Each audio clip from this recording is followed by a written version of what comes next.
Now this is the moment of truth. Everyone say your prayers because it's hot and we're gonna try and start it.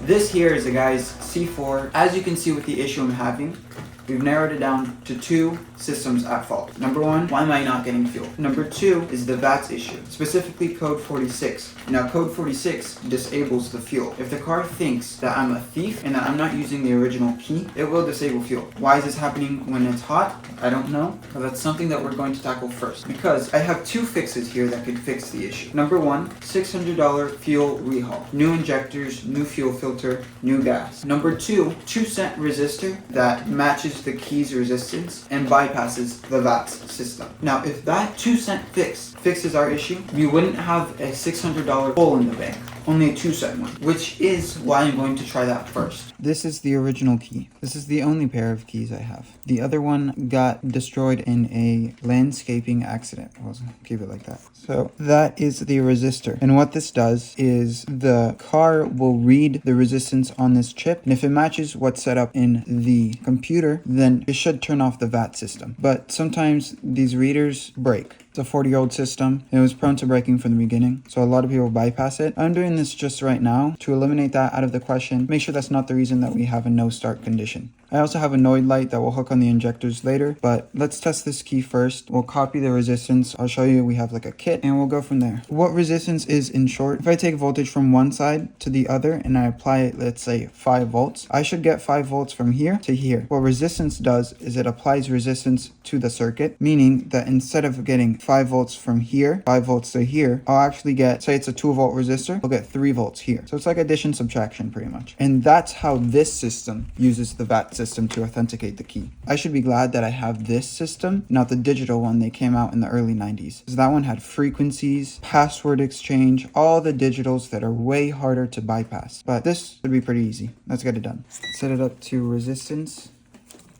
And we'll see what we get. 3.03 kilo ohms is our resistance in the circuit on this chip in the key. I have this set, just got it on Amazon for a few bucks. What you can do actually is you can combine resistors to achieve the resistance that you need. Our goal is 3.03 kilo ohms resistance. The issue is the kit doesn't really match that. So we go with two options. For option A, we'll start with a 2.2 thousand one plus 560 plus 330. That should give us about 3.09 kilo ohms of resistance. Option B, we'll get the 2.2 thousand one again, plus 680 plus 120 should get us about 3,000 kilo ohms of resistance. The reason we have two is because we have a 5% error. That means because of real world manufacturing, it probably won't come out to 3.09 exactly. It might be a bit less, it might be a bit more. So it gives us a little bit of wiggle room to see what matches the closest. So let's get to building.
That was my first time ever soldering.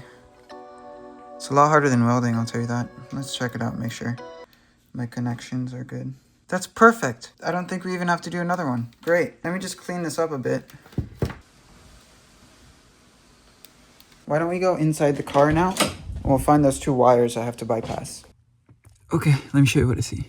It's these two. I'll disconnect it here. What I want to try and do is test it without cutting the wires. A lot of people just cut the wires. I want to try and do this without doing that. It's really deep in there. I probably won't be able to get the resistors in there like I want it to. So now I have to make a choice. Either I cut the wires or I don't. But I don't really see a way out of this without doing that. Why don't I cut the wires? Worst case scenario, we'll cut this up a bit and we'll splice the wires back in if this doesn't work. I have the 2 wires. And what I'm going to do now is I'm going to splice this in like that. Let's get to work.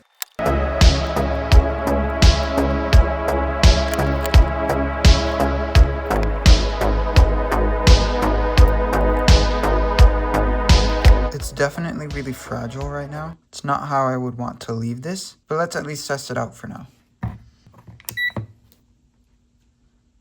That's perfect. Now, obviously, before you guys scream at me in the comments, I know that this is a mess. I will not leave it like this, I swear. But I want to plug it in at least, see if the code 46 still pops up. Okay, look at that masterpiece. All right, we got it plugged in. Let's see if the code 46 or any of the security lights light up. I really don't know what to expect with this one. Forgot the battery was disconnected. Okay, let's go.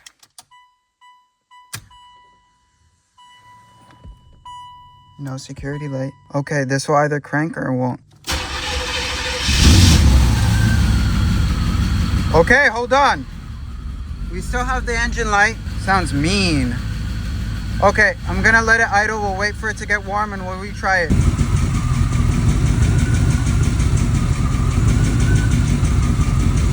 Okay, now this is the moment of truth. Everyone, say your prayers because it's hot and we're gonna try and start it.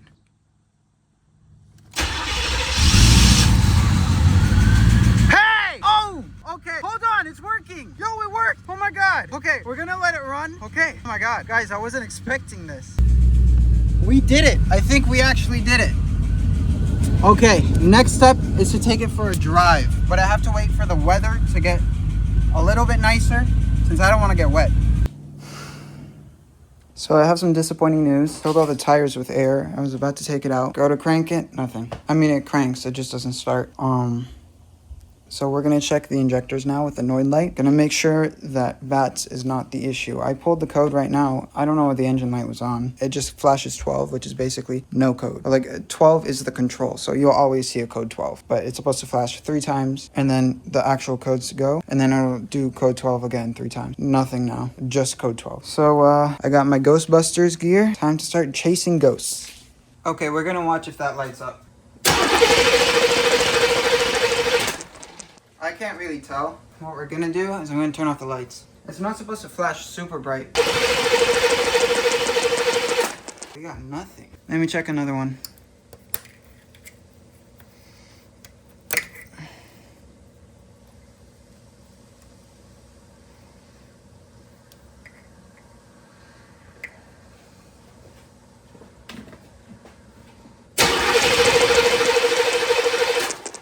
Injectors aren't firing for some reason. Okay, let me do some research. I'll get back to it. Wait. Don't leave yet.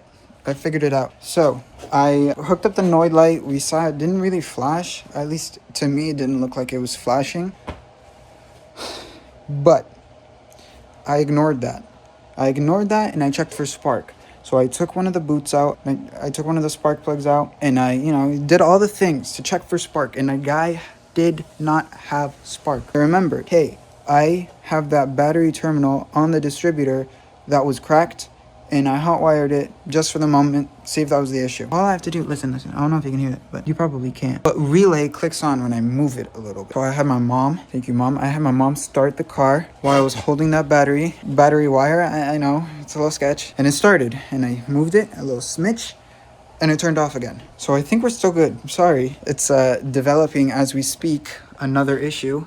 This guy is erect all the time now. Turned off the motor. I don't know. If you've seen, I have that cheapy, junky Amazon, whatever stereo. It lets you play YouTube in the car, which is kind of cool. So I don't really need it. But things are looking good.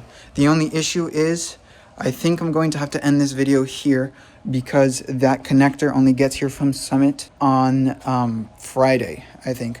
So happy New Year's, everyone. Don't forget your project cars. Your project cars belong in your New Year's resolution. Get them out there, get them running, do something. It's a lot of fun, trust me.